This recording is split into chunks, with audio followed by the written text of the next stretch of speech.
Industrialization started in 1760 and ended between 1820 and 1840. It started with a change from hand-powered machines to steam-powered ones. The start of the Industrial Revolution happened in Great Britain. Most improvements and inventions were British. Before the Revolution, wood was the primary fuel for power and heat. The first highly mechanized factory was John Loam's water-powered silk mill. Spinning and weaving cotton was primarily done in households. In 1733, John Kay invented the flying shuttle. This device doubled the output of that of a weaver. This was a problem because it created an imbalance with the weavers, as they couldn't keep up with the production of thread. To combat this problem, Edmund Cartwright patented the water-powered loom. Eventually, steam powered these machines. Lewis Paul and John Wyatt created the roller spinning frame and the flyer bobbing system to create a more even thickness for the wool. Richard Arkwright was a famous entrepreneur who created the cotton mill and was first to use power for his machines. First, he used water to power them. Then he used horses to power the machines. In 1765, James Watt developed the General Steam Engine. He used steam to move a piston to turn a wheel. The use of the General Steam Engine resulted in greater productivity of textiles and cheaper prices for the consumers. The invention of the steam engine proved pivotal for transportation. Although the General Steam Engine, created by Watts, was not good to use in transportation, other inventors created high-pressure engines that required less fuel. In 1815, George Stephenson created the first steam-powered locomotive. Even with all these advances, sailing was still the best option for water travel. For land travel, the invention of the railroad proved to be very useful.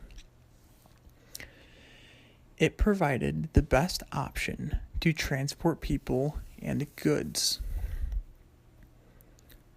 Between 1830 and 1870, over 20,000 kilometers of railroads were laid. More than 322 million people and cargo and manufactured and raw goods were transported. The factory system replaced both the putting out system and proto-industrial factories. It became the characteristic method of producing goods. Many machines were too big to fit in homes and was necessary to move work to locations where there was a large-scale machinery. The use of the factory brought together more workers doing specialized tasks than ever before. In the first chapter of The Wealth of Nations, written by Adam Smith, he used a pin factory to describe the new system of manufacturing. He said, "One man draws out the wire, another straightens it, a third cuts it, a fourth points it, a fifth grinds it at the top for receiving the head. And the important business of making a pin is, in this matter, divided into about 18 distinct operations. Factories enabled managers to impose strict work discipline and closely supervise the employees. Occasionally, machine-centered factories sparked violent protests. Between 1811 and 1816, organized bands of English workers known as Luddites were on a rampage and destroyed textile machines that they blamed for their low wages and unemployment. They called King Lord their leader, after a legendary boy named Ludlam broke a knitting frame to spite his father. The movement broke out in lace and hosiery industries around Nottingham, and then spread to the wool and cotton factories of Lancashire. The Luddites usually wore masks and operated at night. Because they avoided violence against people, they enjoyed considerable popular support. Nevertheless, by hanging 14 Luddites in 1813, the government served notice that it was unwilling to tolerate violence even against machines. The movement eventually died out due to this. During the Industrial Revolution, communication became easier with such inventions as the telegraph. In 1837, William Cooke and Charles Wheatstone patented the first electronic telegraph.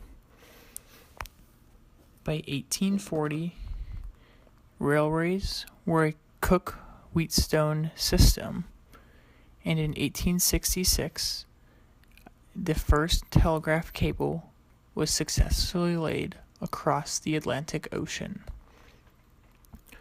The Industrial Revolution also saw the rise of banks and financiers, as well as a factory system dependent on owners and managers. The stock exchange was established in London in the 1770s, and the New York Stock Exchange was founded in the early 1790s. The populations of Europe greatly rose during the Industrial Revolution. The rise of people reflected the rising prosperity and standards of living that were effects of the revolution. The middle and upper class citizens were greatly affected in a positive manner by the revolution, while the poor and working class continued to be filled with challenges. Wages were low for the working class, and the conditions were very dangerous. Children were part of the working class and had very dangerous jobs, such as cleaning machinery with hazardous materials. It was estimated that 1/5 of the workers in the textile industry in Britain were younger than 15 years old.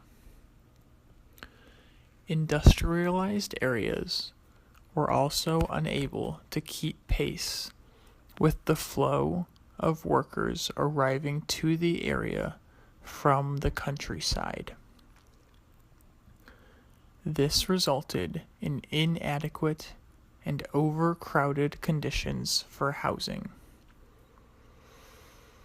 These conditions were unsanitary and usually had a high disease rate. Medical advances over that time helped control disease and reduce mortality. An example of this is smallpox. Smallpox was one of the most deadly diseases in history. Edward Jenner created a vaccine for smallpox and was the founder for scientific immunology.